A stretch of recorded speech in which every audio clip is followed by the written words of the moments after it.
shadow of a world, and the steps that encircle an usurper's throne are ever slippery with blood. Thou art weary, my Holly.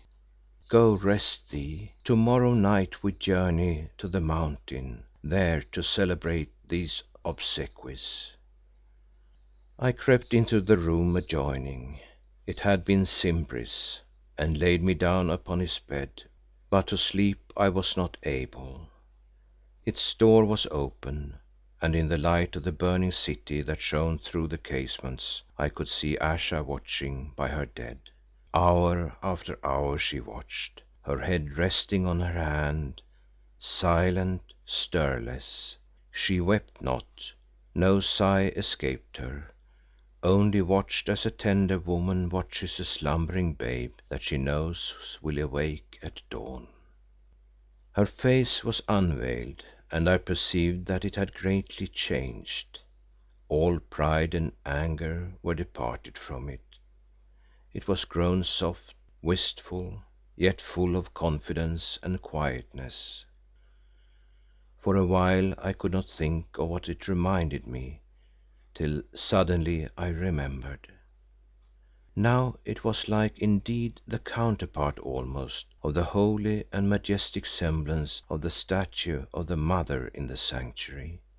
Yes, with just such a look of love and power as that mother cast upon her frightened child new risen from its dream of death, did Ayesha gaze upon her dead, while her parted lips also seemed to whisper some tale of hope sure and immortal. At length she rose and came into my chamber. "Thou thinkest me fallen and dost grieve for me, my Holly," she said in a gentle voice, "knowing my fears lest some such fate should overtake my lord." "Aye, Ayesha, I grieve for thee as for myself." "Spare then thy pity, Holly, since although the human part of me would have kept him on the earth, now my spirit doth rejoice that for a while he has burst his mortal bonds. For many an age, although I knew it not, in my proud defiance of the universal law, I have fought against this true weal and mine.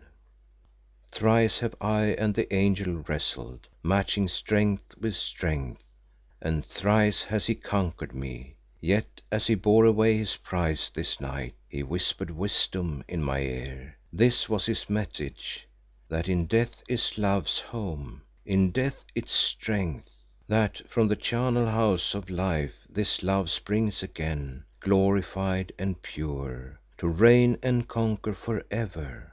Therefore I wipe away my tears, and crowned once more a queen of peace, I go to join him whom we have lost, there where he awaits us, as it is granted to me that I shall do. But I am selfish and forgot. Thou needst rest. Sleep, friend, I bid thee sleep." And I slept wondering as my eyes closed whence Ayesha drew this strange confidence and comfort. I know not, but it was there, real and not assumed. I can only suppose therefore that some illumination had fallen on her soul and that, as she stated, the love and end of Leo, in a way unknown, did suffice to satisfy her court of sins. At the least those sins and all the load of death that lay at her door never seemed to trouble her at all. She appeared to look upon them merely as events which were destined to occur, as inevitable fruits of a seed sowed long ago by the hand of fate for whose workings she was not responsible. The fears and considerations which weigh with mortals did not affect or oppress her. In this as in other matters, Ayesha was a law unto herself. When I awoke it was day, and through the window place I saw the rain that the people of Kaloon had so long desired falling in one straight sheet. I saw also that Ayesha, seated by the shrouded form of Leo, was giving orders to her priests and captains and to some nobles who had survived the slaughter of Kaloon, as to the new government of the land. Then I slept again. It was evening and Ayesha stood at my bedside. "All is prepared," she said. "Awake and ride with me." So we went, escorted by 1,000 cavalry, for the rest stayed to occupy or perchance to plunder the land of Kaloon.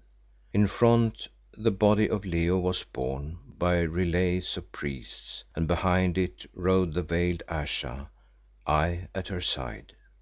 Strange was the contrast between this departure and our arrival. Then the rushing squadrons, the elements that raved, the perpetual sheen of lightnings seen through the swinging curtains of the hail, the voices of despair from an army rolled in blood beneath the chariot wheels of thunder. Now the white draped corpse, the slow pacing horses, the riders with their spears reversed, and on either side, seen in that melancholy moonlight, the women of Kaloon burying their innumerable dead.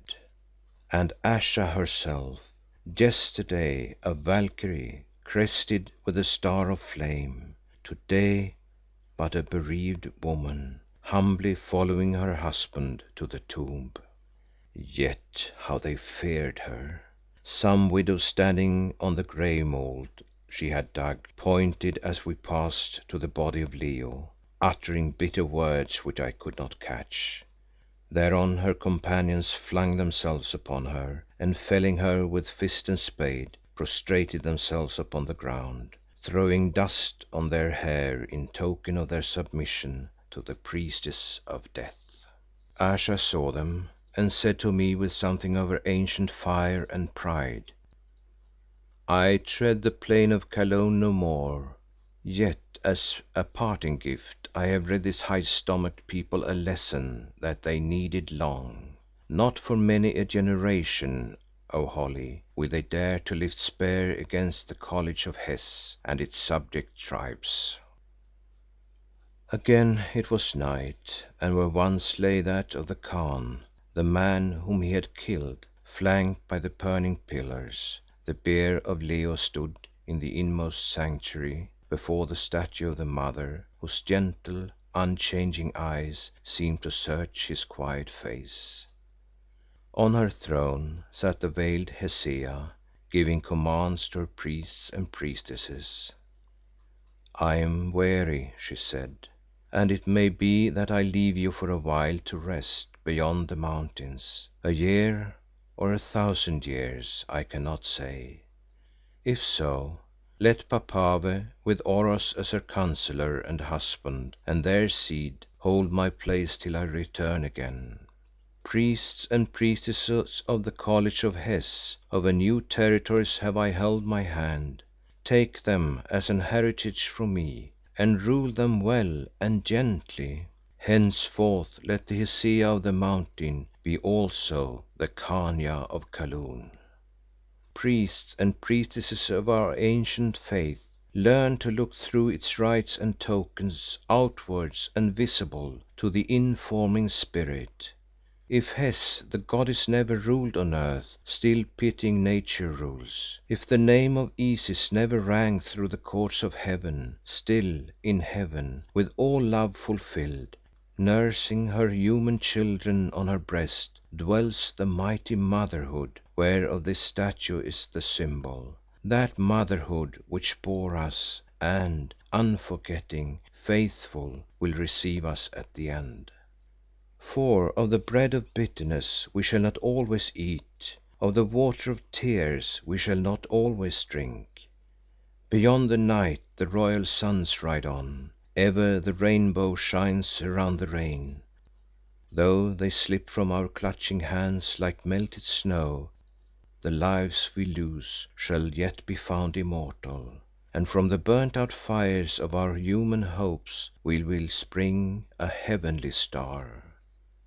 She paused and waved her hand as though to dismiss them, then added by an afterthought, pointing to myself, "This man is my beloved friend and guest. let him be yours also. It is my will that thou tend and guard